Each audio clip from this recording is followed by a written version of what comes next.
Tinanan nyo, sabi ko nga sa inyo gaano kabobo si gaano kabobo si Claire Castro. Eto, papakita ko sa inyo ito pa yung isang tanong sa kanya patungkol doon sa kay Remulla. Sige.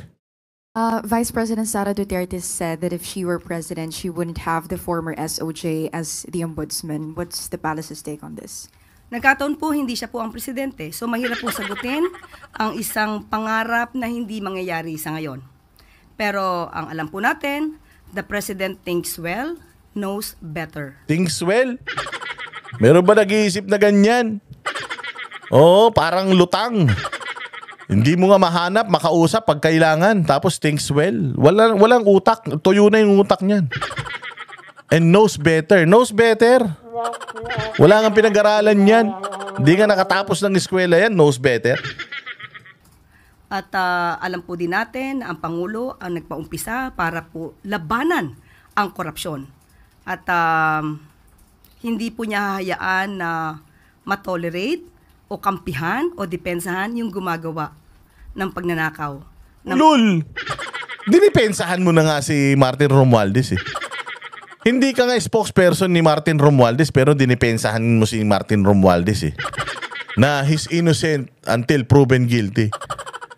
Yung magsabi ka ng innocent until proven guilty, well, totoo naman yan na ang tao ay innocent until proven guilty. Kapag nanggaling yan, doon sa mga normal.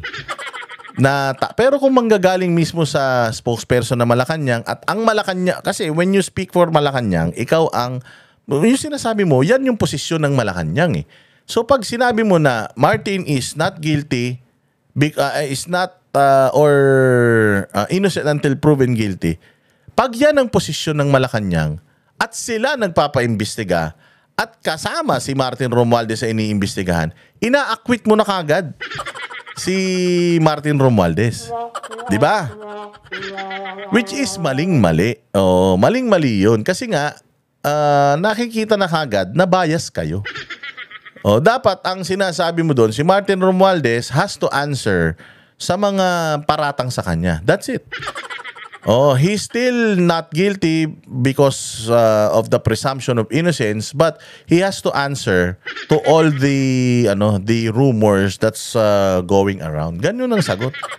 Si Claire, bobo talaga so yun sinabi nga niya na si Vice President Sara Duterte buti na lang daw hindi siya ang presidente at hindi siya magdedesisyon. Siguro kung si Vice President Sara Duterte ang presidente, hampas lupa ka pa din ngayon. Vlogger ka pa din ngayon. Wala ka pa rin sanang kwentang tao.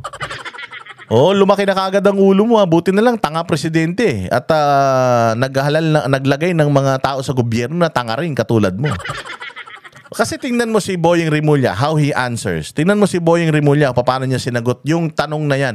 Direkta to sa kanya, ako yung nasaktan. Dahil ako yung subject nung tanong na hindi ako pipiliin ni Inday Sara kung siya ang presidente. Tingnan mo sagot ni Boyeng. Hingi po kami ng reaction sa inyo dun sa sinabi po ni VP Sara noong nakaraan na kung siya po ang magiging presidente ay di daw niya kayo pipiliing ombudsman. Any reaction to that po? No comment. Nothing. Di ba? Walang comment. Because wala naman talagang comment dun Sa sinabi ni Inday Sara na kung ako ang presidente, hindi ko pipiliin si Boyeng, that's her personal opinion. That's her choice. Kung ako ang spokesperson, sasabihin ko lang naman she's entitled to, she's entitled para sa kanyang personal opinion. She's entitled to voice out, to express her feelings. If he doesn't like Boyeng Remulla to be ombudsman, when she becomes president in 2028, if she becomes president, she can choose yung ombudsman niya because 7 years to 7 years itong so ano ba ngayon? 2025, 26, 27, 28, 29, 30, 31, 30. So 2032 kasi matatapos ang termino ni Inday kung magiging presidente siya 28, 29, 30, 31, 32, 33. So 1 year bago matapos yung kanyang yung kanyang termino, makakapagtalaga din siya. She will have her opportunity para makapagtalaga ng ombudsman. By then, o mapipili niya na yung gusto niyang mapili. Di ba? Ganun lang yun. So, patience is a virtue, Madam Vice President. You are not the president now, so that's very unfortunate. Mga ganun. So, but when you are the president, you will have your opportunity to choose the ombudsman that you like. Mga ganyan lang mga sagot para medyo statesman, hindi mahirap naman sumagot sa mga bagay na hindi naman nangyayari ngayon, ewan. Mga ganun. Tangin to si Claire. Atakdog ang putang ina eh. No? Walang kakwenta-kwenta talaga. Anyways. At dyan, nagtatapos ang ating palatuntunan ngayong araw na ito. Mabuhay kayo. Maraming salamat sa inyong panonood. Panatilihin pong nakasubscribe sa ating channel. Nag-hit ng notification bell para updated po kayo sa lahat ng mga videos na ginagawa natin. Maraming salamat sa inyong pagla-like, pag-share, pagko-comment, at maraming salamat din sa mga nag-share ng kanilang blessings through super thanks dito sa ating palatuntunan. At yung sa mga gusto pong mag-donate sa SMNI Foundation, ayan po ang kanilang GCash number. Ilagay nyo lang po, dyan lang po, kahit magkano lang. Marami akong mga followers nagpapadala, 200, 300. Alam mo, nakaka-appreciate kasi hindi siya sobrang laking halaga. Pero pag madaming nagpadala ng ganyan, o malaking malaking tulong na yan. Kung merong 10 na magpadala ng 200, 2,000 na yan, o meron na yan kalahating kaban na bigas. So, di ba? So maraming salamat sa mga nagdo-donate, nagbibigay ng kanilang suporta.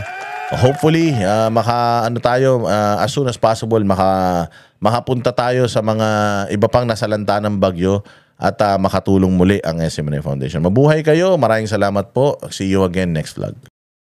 Kami ang boses ng masa, hindi natatakot. Katotohanan lang, di kami nalulunod. Walang bahid ng sismis, lahat ay totoo. Kahit sino ka pa, pag mali ka babanatan ka. Walang pinipili kulay, wala kaming kinikilingan. Basta para sa bayan, kami lalaban. Pagdama palakpakan, pag mali banatan, di matitinag, di matatakot. Para sa bayan, tuloy ang sigaw. Sa harap ng kamera, walang halong takot. Mga baluktot, lahat kayo'y tutumba. Ang hustisya at